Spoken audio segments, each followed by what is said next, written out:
এক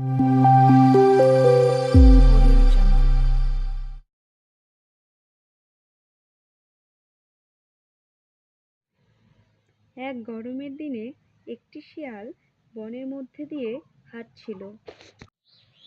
হঠাৎ সে দেখতে পেল এক মিষ্টি আঙ্গুরের ঝাঁক। শিয়ালের খুব খিদে পেয়েছিল। সে লাফিয়ে লাফিয়ে আঙ্গুর পাড়ার অনেক চেষ্টা করলো, কিন্তু ঝাঁকটা ছিল অনেক উপরে।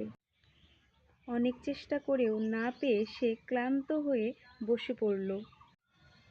তারপর উঠে বলল, ও, এই আঙ্গুরগুলো তো টকই ছিল, বলে সে চলে গেল।